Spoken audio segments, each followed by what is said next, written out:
Hello mga kasarap! Isang mapagpalang araw po sa ating lahat. For today's Karinderya serye, makikita nyo po yung nakakotse, customer namin napapaalis na. Saka po yung mga tracking po na yan, nakapark po dyan sa gilid ng Karinderya. Kabilaan po sila, nakapark po dyan mga kasarap. So hindi pa naman po yung lunch break, pero malapit na. Yung may mga oras na yan, may mga customer na po kami at ngayon po ay wala pa rin po si Genggeng. Ang nandito po muli ay ako, si Miranova, si Maldin sa piling secretary, si Nene, at saka si Mother Earth. Yung tagaluto namin ni si Ursula ay nakauwi na. At saka si Marin ay nasa school pa. Ang ako naman si Esan ay nasa kwarto. Kaya po mga kasarap, may truck po na nagparking dyan sa ating parking dahil po hindi po siya makakasingit. At may mga truck po sa may kabilang side. Kumakawig pala si Kuya. Siguro ibabate. Shoutout sa iyo Kuya. Kumakawig ka kanina, di naabot ng camera. Tingnan natin kung may ilaw yung parking. Ngayon po, patay po yung ilaw ng parking natin. At wala po nakapark ngayon na green arrow or na beverage sa tracking mula kay Boss Onto. So mga kasarap, ayan po yung mga customer natin sa loob. At wala pa po niyang lunch break ng mga oras na to. Bali, alanganing oras po yan mga kasarap. Kanina nga po ay nasermonan kami kanina umaga ni Mother Earth. Gawa nga po ng issue na naiwanan namin na nakabukas yung gate. Yung isang gate. At kinausap ko na po si Esan kung ano nangyari. Oops! Teka lang, may commercial. May tarpaulin. Pakipollow and share nga po kung sino nandyan. Sir Nandas Kasarap. Kung na nga yun. Sige po mga kasarap, pakipollow na lang po ako. And pakishare ng mga videos natin. Napagalitan kami ni Mother Earth. Gawa nga nang naiwanan namin yung gate na nakabukas dahil nakatulog si Esan nang hindi niya na-lock. Si Nene ay nagunab na po ngayon na sinaing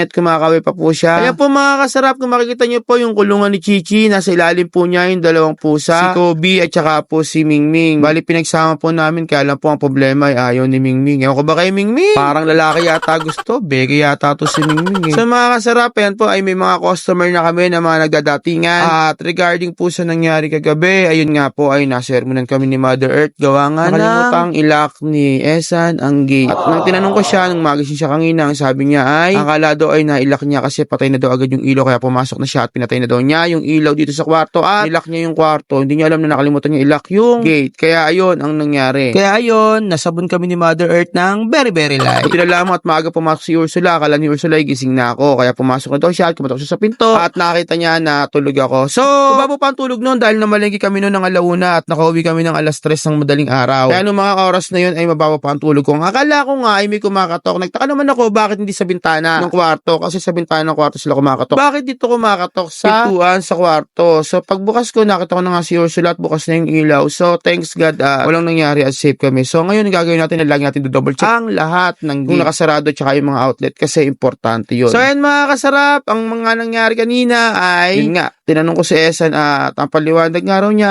ay nawala daw sa loob niya. At mula rito sa kinatatayuan ko ay yun, meron ako na ninag, meron ako na mataan. So yun nga pala, meron nga pala akong bisita. Yun, si Manny. Si Manny Ningel. Andiyan na naman ang aking Manny Ningel. Yung mga customer na tayo niyan, bali tinatry ko pong ilabas yung ating cellphone para po dito tayo kumuha ng video dahil nga maliwanag po dito, hindi po against the light. Ayan po, pag po nasa loob na, yun na po kadilim ang kuha, pagka po against the light. Yung po mga customer natin na yan ay mga grupo-grupo po sila kumakain at meron po kanina na nagte-take out. Yung mga take out, maraming salamat po. At wala kayong sawang nakasuporta sa amin dito sa Raisin Eatery sa take out. Si Maldives muna ang nagsasandok ng kanin at maya-maya po ay bigla kami naubusan ng kalamansi, kaya tinawag ko si Mother Earth para maghiwa ng kalamansi. So ayun, si Mother Earth naghiwa ng kalamansi at so gusto daw niya mag-shoutout. Sige, bibigyan kita ng chance, mag-shoutout ka na!